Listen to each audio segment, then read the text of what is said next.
Hormuz जलडमरू मध्य और America की ताजा टिप्पणियां। डोनाल्ड ट्रंप कहते हैं अमेरिका उस जलडमरू मध्य का संरक्षक बनेगा, जबकि ईरान दावा करता है कि वो उसे नियंत्रित करता है। इसमें क्या गलत हो सकता है? सब कुछ। आखिरकार राष्ट्रपति ट्रंप का यह बयान, जब वो कहते हैं कि वे शुल्क वसूलेंगे, जवाबों से ज्यादा सवाल खड़े करता है। ये बात ईरान की शुल्क वसूलने की योजना की आलोचना के ठीक विपरीत है। अब ये राष्ट्रपति ट्रंप की ओर से पूरी शुल्क वसूली की व्यवस्था का मजाक उड़ाने की एक चालाक कोशिश हो सकती है, ये कहते हुए अगर अमेरिका शुल्क नहीं ले सकता तो ईरान भी नहीं ले सकता, यानी कोई शुल्क नहीं होगा। लेकिन ये ट्रंप को जरूरत से ज्यादा श्रेय देना होगा।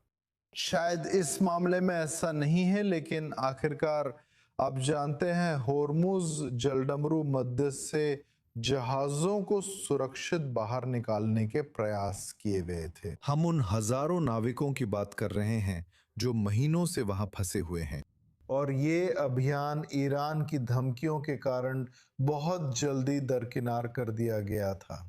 लेकिन हम अब देख रहे हैं कि दोनों पक्षों के बीच धीरे धीरे बढ़ते तनाव के साथ शायद ट्रंप प्रशासन को लगता है कि होर्मुज जलडमरू मध्य के मुद्दे पर ईरान पर दबाव बनाना उचित है। लेकिन ये सभी को याद दिलाना बहुत जरूरी है कि जहां ईरानी होर्मुज जलडमरू मध्य पर ध्यान केंद्रित करने की कोशिश कर रहे हैं, वहीं असली खतरा परमाणु मुद्दा है, और शायद उनका उद्देश्य अपने परमाणु कार्यक्रम से ध्यान हटाना है, जिसे उपग्रह चित्रों के अनुसार वे फिर से बनाने की कोशिश कर रहे हैं। भले ही राष्ट्रपति ट्रंप ने दावा किया था कि उनकी सभी सुविधाएं नष्ट कर दी गई थी, शायद वे कुछ सुविधाएं फिर से बहाल करने की कोशिश कर रहे हैं, लेकिन होर्मुज जलडमरू मध्य पर ध्यान होने से परमाणु मुद्दा नजरअंदाज हो रहा है। स्पष्ट है कि होर्मुज जलडमरू मध्य पर बहुत ध्यान दिया जा रहा है, क्योंकि इसका वैश्विक अर्थव्यवस्था पर प्रभाव पड़ता है और इसका खाड़ी अरब देशों पर त्वरित असर होता है। यहाँ का मुख्य खतरा परमाणु मुद्दा है, जो वैश्विक अर्थव्यवस्था ही नहीं बल्कि क्षेत्रीय देशों, खासकर इजराइल के लिए भी चिंता का कारण है। कोई इसे नहीं भूल सकता, और मैं पूरी उम्मीद करता हूं कि इसमें शामिल सभी सुरक्षा एजेंसियों का ध्यान भटका नहीं है और वे ईरान की चाल के अनुसार नहीं चल रहे हैं। वरिष्ठ मध्य पूर्व संवाददाता एरियल ओसरान, जो क्षेत्र में सभी नवीनतम घटनाक्रमों पर नजर रखे हुए हैं, आपके विचारों और अपडेट्स के लिए धन्यवाद। धन्यवाद एरियल। और अब ठीक उसी की बात करते हुए पूरे क्षेत्र में ये सभी सुरक्षा घटनाक्रम, हमारे लिए खुशी की बात है कि आईडीएफ के पूर्व सैन्य खुफिया प्रमुख सेवानिवृत्त मेजर जनरल एमस याडलिन अब हमारे साथ इजराइल के कार्मेल योसेफ से जुड़े हैं। आपका समय देने के लिए बहुत बहुत धन्यवाद। हमारे साथ होने के लिए हम आपके आभारी हैं। इजराइल जाहिर तौर पर बहुत ध्यान से देख रहा है। फिलहाल वो एक तरह से किनारे पर है, जबकि अमेरिका ईरानी ठिकानों पर हमले कर रहा है और ईरानी शासन कई खाड़ी देशों पर मिसाइलें और ड्रोन दाग रहा है। लेकिन आईआरजीसी फिलहाल इजराइल से दूरी बनाए हुए है। इस समय ईरान की रणनीति के बारे में आपका आकलन क्या है? मुझे लगता है कि हमें जून समझौते पर वापस जाना होगा। अमेरिकी और इजरायली नजरिए से एमओयू बहुत बहुत समस्याग्रस्त है, और ईरानी उस अस्पष्ट भाषा का फायदा उठा रहे हैं जिसने मूल रूप से उन्हें हॉर्मुज पर कुछ अधिकार और लेबनान से जुड़ाव दे दिया, और उन्हें लगता है कि राष्ट्रपति के अधिकार सीमित हैं। वो वापस युद्ध में नहीं जाना चाहते और वे दाव बढ़ा रहे हैं। वे हॉर्मुज में एक ऐसा शासन स्थापित करने की कोशिश कर रहे हैं जो भविष्य की बातचीत, भविष्य के समझौते और मध्य पूर्व में शक्ति संतुलन में उन्हें जबरदस्त बढ़त देगा। ये निश्चित रूप से उस तरीके के खिलाफ है जिस तरह से वॉशिंगटन में समझौते को समझा जाता है, और राष्ट्रपति इस बात को स्वीकार करने के लिए तैयार नहीं है जो ईरानी कर रहे हैं। और सवाल ये है कि क्या ये बिना समझौते, बिना युद्ध की स्थिति है, या दोनों तरफ से किसी तरह के सीमित हमले होंगे, या फिर पूरी तरह से युद्ध की ओर वापस जाएंगे। मुझे लगता है कि पिछले कुछ महीनों में पूरी तरह से युद्ध की ओर वापस जाने की संभावना बहुत कम थी। दुर्भाग्यवश पिछले 3 दिनों में इसकी संभावना बढ़ गई है, क्योंकि ईरान में जो लोग फैसले ले रहे हैं, अब उन्हें लग रहा है कि उनके पास अनुकूल परिस्थितियां हैं और वे होर्मुज जलडमरू मध्य से जुड़े आगे के कदम और शर्तें तय कर सकते हैं। हमने सबसे पहले राष्ट्रपति को देखा, सेंटकॉम को पलटवार की छूट दी और फिर आज दोपहर वो ईरानी बंदरगाह की घेराबंदी फिर से लागू कर रहे हैं। तो ये हमें मूल रूप से लुजान समझौता ज्ञापन से पहले की स्थिति में ले जाता है।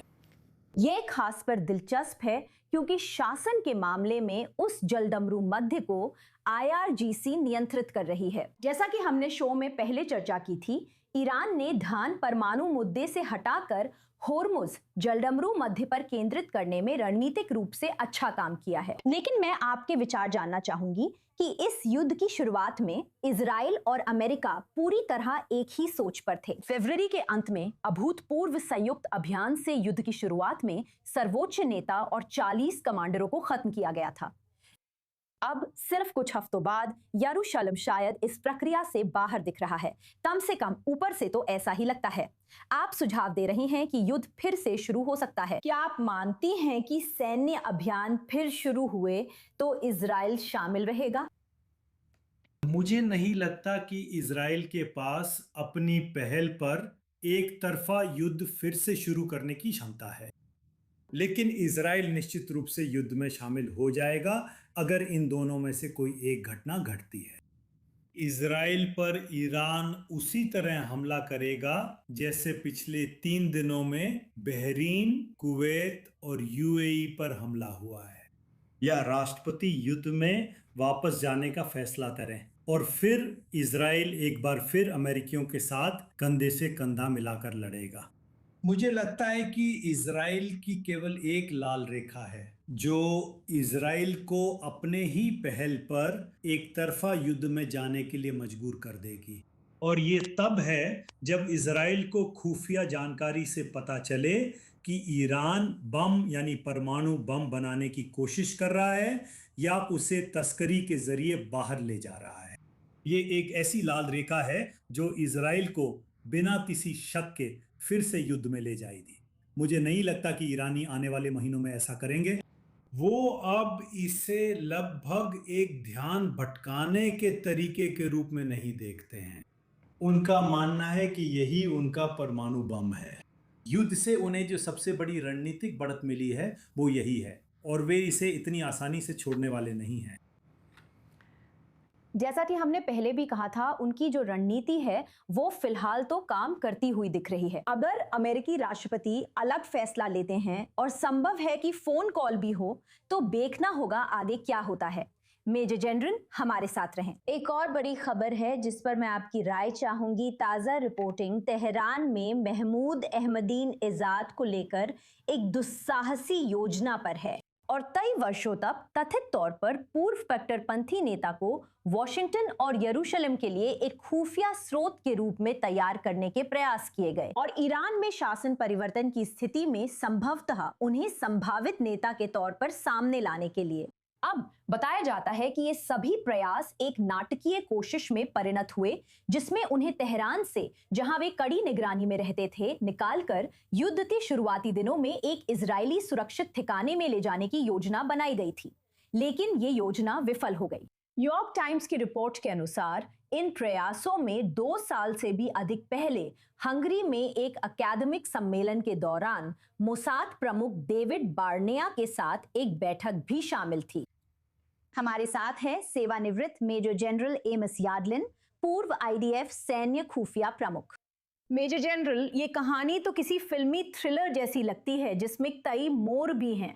इन दावों पर आपकी राय क्या है कि मोसाद ने वर्षों तक कट्टरपंथी पूर्व राष्ट्रपति अहमदीनेजाद को अपने पक्ष में करने की कोशिश की? और आपकी क्या राय है उस तरह की खुफिया रणनीति के बारे में जिसमें एक ऐसे व्यक्ति को जो इजराइल को नष्ट करने पर आमादा था, संभावित खुफिया स्रोत में बदलने की कोशिश की गई? आपके विचार? मुझे लगता है कि शासन परिवर्तन का पूरा विचार काफी कमजोर था। मैं केवल एक तरीका जानता हूं, शायद दो, शासन बदलने के लिए। एक तरीका है जमीन पर सैनिक भेजना और पूरी तरह उस देश की राजधानी तक जाना जहां आप शासन बदलना चाहते हैं, जैसे बर्लिन 1945 या बगदाद 2003 में हुआ था। ये पिछली ईरान युद्ध में योजना नहीं थी। कुछ लोगों ने सोचा था कि शीर्ष नेतृत्व का सफाया करने से हालात बन जाएंगे। मुझे लगता है कुछ लोगों ने सोचा था कि कुर्द जमीनी बल की भूमिका निभाएंगे, और जैसा कि न्यूयॉर्क टाइम्स हमें बता रहा है, और मुझे नहीं पता कि ये कहानी कितनी विश्वसनीय है, उन्होंने एक वैकल्पिक योजना भी तैयार की। और अगर आपको याद हो, युद्ध की शुरुआत में राष्ट्रपति ट्रंप ने कहा था कि ईरान में अलग अलग नेता हैं और शासन परिवर्तन पहले ही हो चुका है। सही। तो 23 साल पहले एक खुफिया प्रमुख के रूप में मेरे अनुभव के अनुसार मैं बहुत सारे सिग्नेट स्रोतों, कुछ तकनीकी स्रोतों, हवाई टोही और मानव खुफिया पर बहुत भरोसा करता हूँ। जैसे अगर कोई ऑपरेशन सफल होता है, एक वैध ऑपरेशन, तो अहमदीनजाद को लेकर वो खुफिया की दूसरी शाखाओं की तुलना में कम विश्वसनीय होते हैं, और खुफिया जानकारी किसी ऑपरेशन या रणनीति की बुनियाद होती है। तो आप इसकी तुलना लेबनान में हुए पेजर ऑपरेशन से नहीं कर सकते, जो तकनीकी, साइबर, कमान और नियंत्रण और एक नवोन्मेषी विचार का। इस मामले में मुझे लगता है कि अगर न्यूयॉर्क टाइम्स की खबर सही है तो इसे रेड टीम्स के साथ और ज़्यादा जांचना चाहिए था, और इस विचार के सच होने की संभावना को भी देखना चाहिए था। धन्यवाद, आपके विचारों की सराहना करते हैं। Retired major general Amos Yadlin the rundown में शामिल होने के लिए धन्यवाद। ये मेरा सौभाग्य था। धन्यवाद बेनिता।